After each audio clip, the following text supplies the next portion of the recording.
Alors salut à toutes et à tous et bienvenue sur ma chaîne. Moi c'est Dofuga pour ceux qui ne me connaissent pas. Et pour les anciens, vous-même vous connaissez votre go. Alors j'avoue, ça fait 1000 ans que je n'ai pas fait mon intro. Je le dis à chaque fois que... Bref, je vois qu'il y en a qui se fâchent. Bon.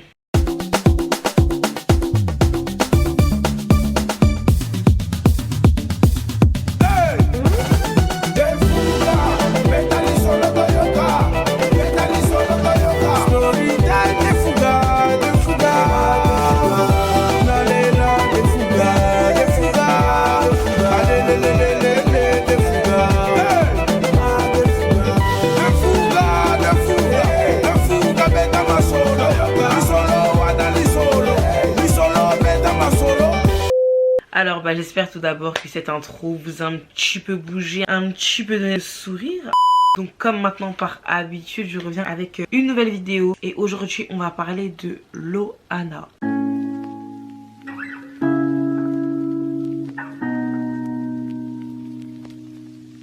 Alors tout d'abord, avant de parler de cette grande, vraiment la première star de télé-réalité en France, je vous demanderai gentiment déjà de vous abonner. De liker, de commenter, de partager tout ça. Parce que j'ai vu et vous avez vu et on a tous vu que vous aimez énormément ce genre de vidéos.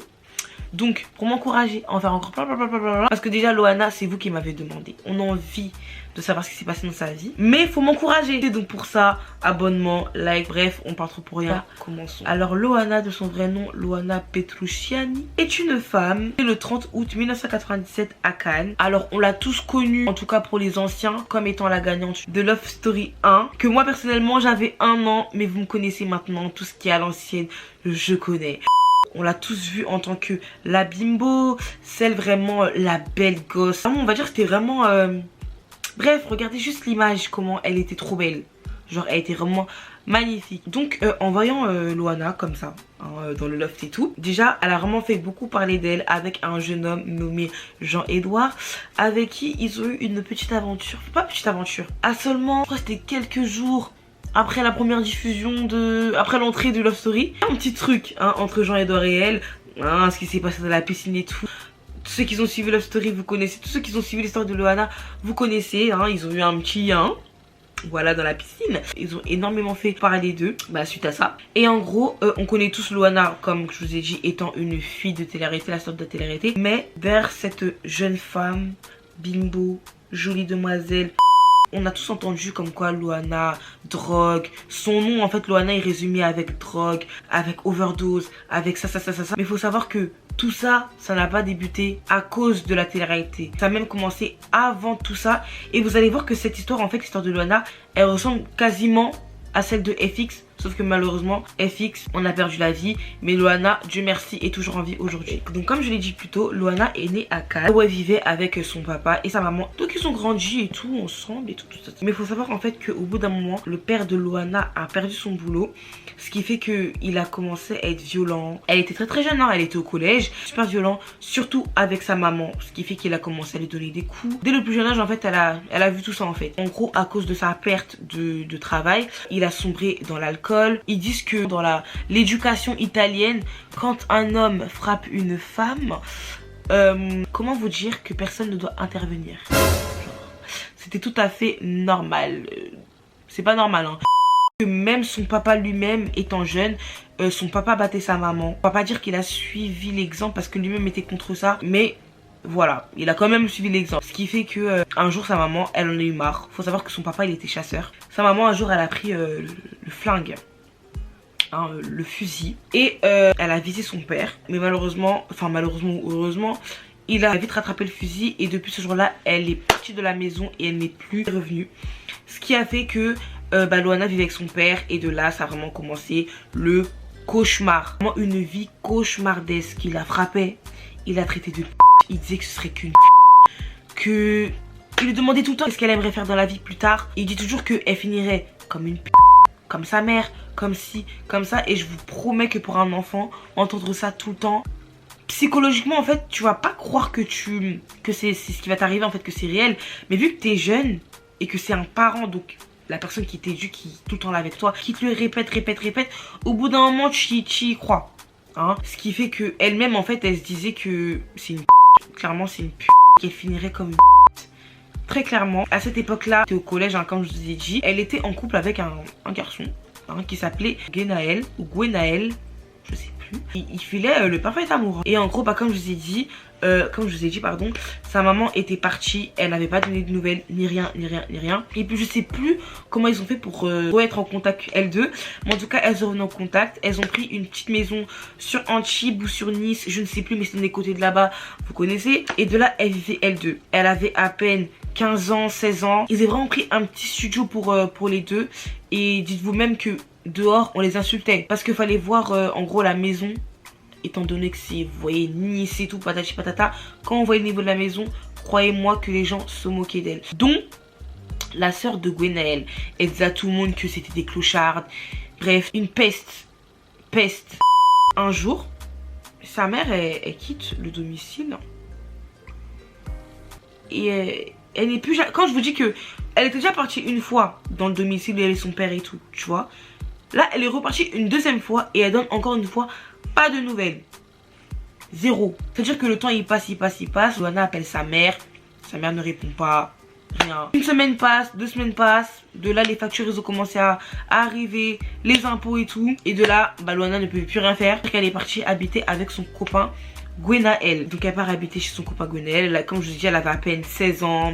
Elle était mineure en fait. Et donc du coup, elle va là-bas.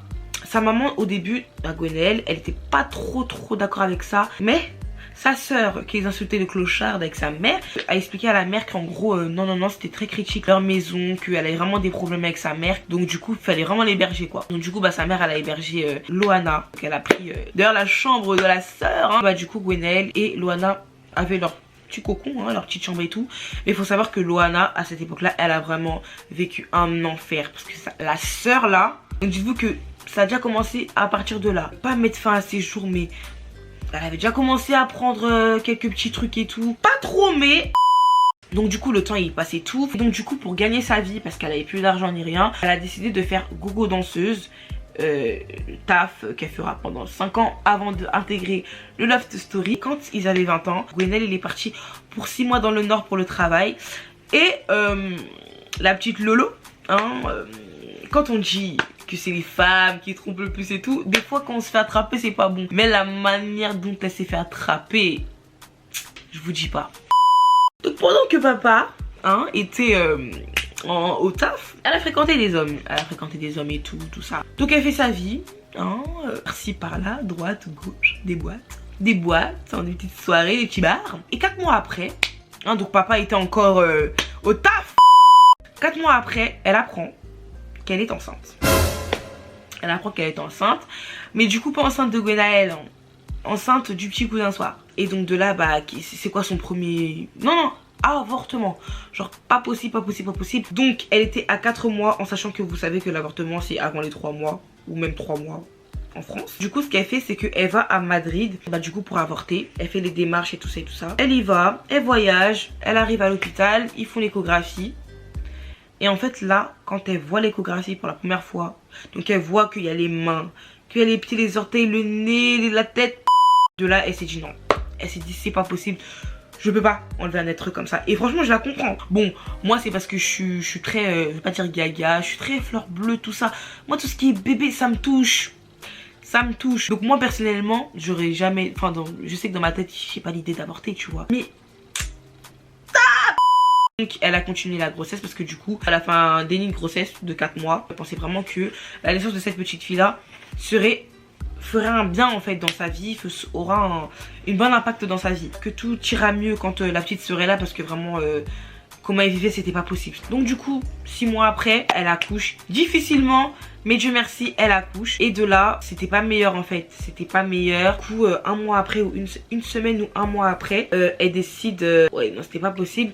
Donc de base, au tout début, elle voulait mettre sa petite fille qui s'appelle Minji, qui est dans 98 du coup. Au tout début, elle voulait la mettre à l'adoption. Et il faut savoir que Minji en question... c'était un bébé qui pleurait pas, un bébé tout calme, quand on lui donnait à manger, elle mangeait. Tu la vois d'un côté, bibi, tout. Franchement, c'était vraiment un bébé adorable. En fait, au bout de 1 semaine, je crois, ou 1 mois, franchement, j'ai pas envie de dire de bêtises. 1 mois, c'est trop. Je pense que c'était 1 semaine. Quand Loana parle avec les assistantes et tout, social, tout ça, pour l'adoption, justement, les sages-femmes ou les infirmières partent avec Minji. De là, Minji lâche un cri. Loana entend ce cri et elle se dit que c'est pas possible. C'est pas possible qu'en gros l'adoption, genre adoption égale adoption, genre elle va plus voir sa fille. Donc elle décide de la mettre en gros dans tout ce qui est famille d'accueil et tout. Comme ça elle-même pourrait venir voir Minji. Je crois qu'on appelle ça la pouponnière ou un truc comme ça. Et donc du coup elle décide de la mettre là-bas. Donc le temps passe et tout. Les mois passent, tout ça. Elle va voir sa fille de temps en temps et tout. Il arrive un moment où elle pouvait pas voir tout le temps sa fille. Faut savoir déjà qu'elle avait dit au papa de Minji, donc le petit pou d'un soir, que le bébé était mort. Qu'elle avait fait... Vous voyez un mort-né, vous voyez quand on mort-né, c'est je vous en supplie, ne faites jamais ça. Parce qu'on sait pas ce qui peut nous arriver pour de vrai, même si c'est faux, hein. On sait pas ce qui peut nous arriver après ou quoi. Donc, tout ce qui est avec la mort, jouez pas avec ça. Donc, du coup, elle a dit au papa de Minji que le bébé était mort, quoi. Et il a seulement su, je crois qu'il a su son existence en 2003. Et de là, il a fait toutes les démarches pour récupérer la fille. Et il a eu la garde de Minji. Du coup, Minji était chez son papa avec sa femme du coup. En 2003 c'était après le loft, parce que le loft c'était en 2001. Quand Loana allait voir sa fille la repoussait. Faut savoir que l'enfant s'habitue, tout ça. Elle voit une personne qui n'a pas l'habitude de donner à manger, qui vient, bébé. Du coup la petite elle a rejeté Loana et ça a fait énormément de mal à Loana. Et je pense que ressentir ça, ton propre enfant te rejette, ça t'a faire super mal. Revenons à la célébrité de Lolo. Et donc du coup après le loft, faut savoir comme je vous ai dit, Loana c'était une femme magnifique. Elle s'exprimait super bien. Le succès, quel regard vous avez en fait sur cela? Je suis juste en fait une personne comme toutes les autres. Les gens ont réussi à s'identifier à moi, je pense, par le biais de l'écran. Sinon, c'est tout. Juste les adolescentes voudraient être un petit peu comme moi, ou voudraient être ma petite amie, ma grande sœur. Enfin, ma petite amie, ça serait pour un garçon, bien sûr. Elle avait tout pour elle. Elle avait tout. Elle a même été défilée pour Jean-Paul Gaultier. Elle a voulu toucher à tout, hein. Styliste, chanteuse. Comme une obsession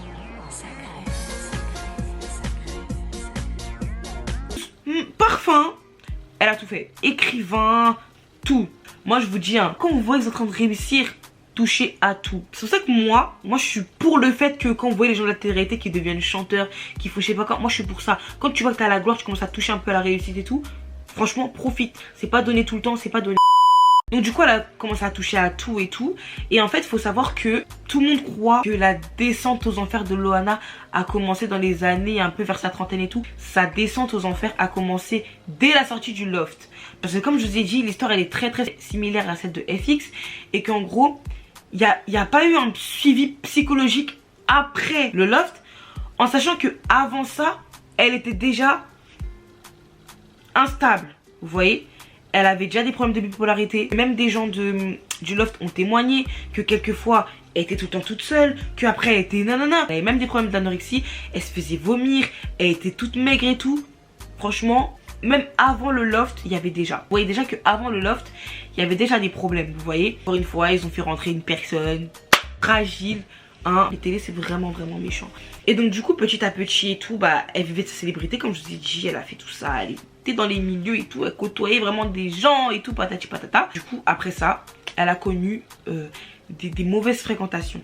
Hein. Vraiment, la lumière et la célébrité attirent les mauvaises personnes, les gens qui veulent du mal, mais des ndoki, hein, comme on dit chez moi, des nchors, des gens qui sont pas forcément de bonne intention, mais qui vont faire genre, qui vont profiter de toi en gros. Donc du coup, elle avait gagné énormément. Dites-vous qu'elle avait fait un livre après la sortie du Loft qui s'appelait Miette. Miette, qui était un surnom que sa maman lui donnait depuis qu'elle était petite. Elle a eu de l'argent grâce à ça. Il y avait aussi l'argent du Loft. Tout ça cumulait à peu près 1 million d'euros.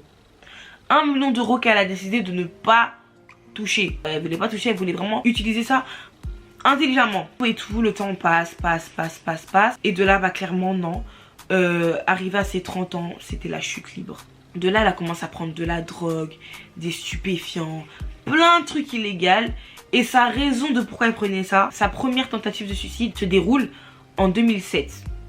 Et les raisons de pourquoi elle voulait se suicider, en gros, déjà elle a pris tous ses médicaments pour arrêter de réfléchir, arrêter de penser, se sentir loin et surtout pour en finir à sa vie en fait. Parce que toutes les mauvaises fréquentations qu'elle avait, c'était trop pour elle, elle en pouvait plus. Depuis 2007, vous voyez que la personne, psychologiquement, ça va pas. Et dites-vous que sur 4 ans, elle a fait 2 arrêts cardiaques et 3 comas.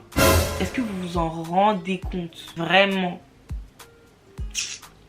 En 2013, elle se met en couple avec un homme qu'elle avait connu depuis 2003 aussi, qui s'appelle Fred Cauvin. Donc c'était son compagnon, ils ont fait 3 ans ensemble.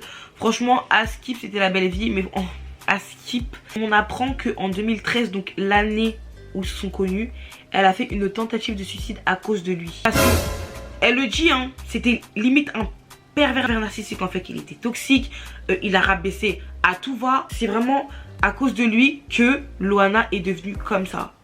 Donc c'est aussi à cause de la drogue et tout ça. Parce qu'il faut savoir que son copain de l'époque a commencé à prendre la drogue et tout. C'était un dealer. C'était un dealer. Donc ça l'a aidé. Enfin, en gros ça l'a pas aidé, mais ça l'a aidé en gros à se... Voilà. Donc c'était pas une personne qui allait l'empêcher de prendre de la drogue. Parce que c'est lui qui lui en fournissait en fait. Et donc du coup, bah elle était habituée à ça. Limite elle disait que c'était, elle prenait en petit déjeuner. C'est un truc de fou de dire ça, je vous promets. Donc tu te réveilles, au lieu de prendre des Kellogg's avec ton lait, les miel pops, là tu prends de la drogue, tu prends de la tu prends ci, ça. C'est vraiment un truc de fou. Et donc du coup on a suivi plein d'interviews de Loana qui parle de ça, de son mal-être. Il y a eu plein d'interviews, elle est passée sur plein de plateaux. Après 10 ans sans télé, Loana a décidé de apparaître sur nos écrans. Donc elle a fait les anges, elle a fait la villa, elle a fait plein. Enfin, pour son retour, elle en a quand même fait. Et en gros, on la voyait comme la Loana qui a grossi, la Loana qui a pris du poids. Mais elle était toujours normale, on va dire, vous voyez. En gros, en 2019, on voit comme ça que sur ses réseaux, elle publie une photo où elle est remplie d'hématomes, donc de bleus, de...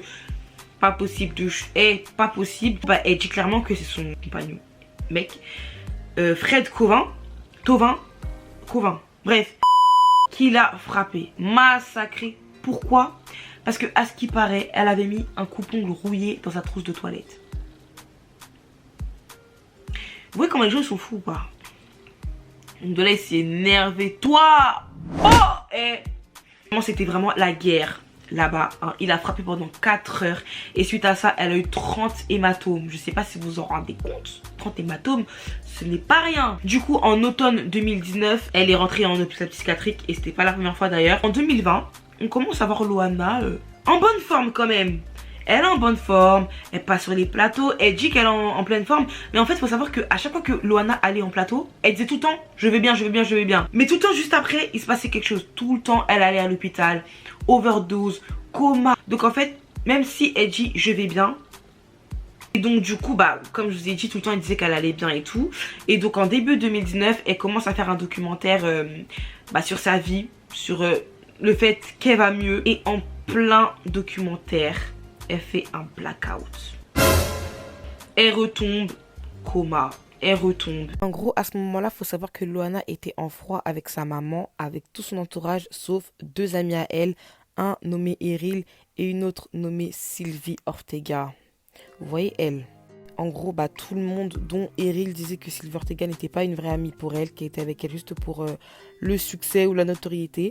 Et que c'est bel et bien elle qui a mis un excès de médicaments, enfin qui a donné un excès de médicaments à Loana, qui l'a mis dans le coma.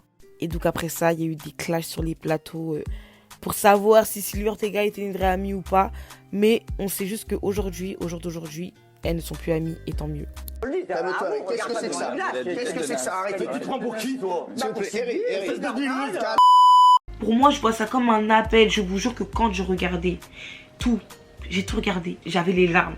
Je vous jure que Loana, on m'a dit de pas donner mon avis, de juste raconter les histoires, mais en vrai de vrai c'est ma chaîne, je fais ce que je veux, ok? Et en vrai, quand je vois tout ça, ça me fait super mal au cœur. Parce que Loana, elle a besoin d'aide. Elle lance des appels à l'aide, mais quand on veut lui tendre la main, elle refuse. Et donc de là, on lui a détecté de la schizophrénie, je sais pas si ça se dit, la schizophrénie et de la bipolarité. Clairement, elle a dit depuis longtemps qu'elle savait qu'elle avait ça. Mais là, ils l'ont vraiment diagnostiqué en tant que... Ils ont quand même sorti son documentaire. Mais ça a plus fait de la peine plus qu'autre chose aux autres. Parce qu'en vrai de vrai, malgré tout ce qui se passe à Loana, dites-vous que là, elle est seule. Elle a pas de copain. Elle est seule. Et en gros, son seul... pas loisir, mais ses seules occupations, en gros, c'est de passer à la télé pour raconter qu'elle a fait un coma, pour raconter qu'elle a fait une overdose. Je sais pas si vous voyez ce que je veux dire. Et donc du coup, pendant longtemps, elle était en froid avec sa mère. Et donc bah elle a renoué des liens avec sa mère. Elles ont pris une maison ensemble, elles ont voyagé et tout, alors elle avait déjà passé les 40 ans et tout. Et en fait un jour, elle se rend compte que on a bien entendu tout à l'heure, je vous ai souligné hein, le fait que en tout elle avait quasiment 1 million d'euros. Ok. Dites-vous que le temps il passe. Et dites-vous que en 7 ans, tout son entourage, quand on dit son entourage, c'est sa mère, très clairement. Sa mère et son ex, du coup, compagnon, Fred Cauvin. C'est Cauvin ou Tauvin? Ils lui ont pris 80 000 euros. 80 000 euros. Mais vous allez vous dire, mais comment? Normalement, c'est ton compte bancaire, tu vois. Enfin, je sais pas. Et en fait, ils se sont servis. Je raconte, ok? Ils se sont servis en fait du fait que justement elle est bipolaire, c'est-à-dire que des fois elle est dépressive, des fois ci, des fois ça, pour en fait soutirer à chaque fois des sous. Et ce, sur 7 ans. Et c'est sa mère qui avait donné les codes à Fred Cauvin. Loana elle a vu ça au bout de 7 ans, du coup elle a porté plainte contre sa mère et contre Fred. Même moi j'entends ça, 80 000 euros et il lui restait que 10 000 euros pour vivre. En vrai de vrai, est-ce que ça se fait? En vrai? Et donc du coup, pour sa fille Minji elle a grandi. Loana est même grand-mère, mais elle a interdit à Loana de voir sa petite fille. Elle a interdit, elle ne veut pas. Elle voit ça comme un abandon, en gros, d'elle. Parce qu'il paraît même que Minji en question, elle a profité aussi de la notoriété de sa mère pour faire la une des magazines, mais qu'au final, elle ne veut toujours pas voir sa mère. En vrai de vrai, la vie de Loana, moi, elle me touche, elle me fait mal. Franchement, si vous avez un cœur, vous voyez la Loana d'avant et la Loana de maintenant, franchement non. Elle parle bizarrement. Merci d'être là. Merci beaucoup, Loana. Merci, Loana, d'être là. Alors, on a plein de choses à te dire. Oui. Déjà, j'aimerais qu'on revoie avec toi tes premiers pas dans le loft en 2001. Juste ça. Parce que j'aimerais qu'on le revoie avant qu'on discute de tout ce qui s'est passé depuis. Bien sûr. Tu vas acquérir une popularité exceptionnelle. Oui. J'aimerais qu'on regarde ton portrait dans le loft. Regardez, Loana, en 2001. Regarde ton portrait, ma loulou. Loana a 23 ans.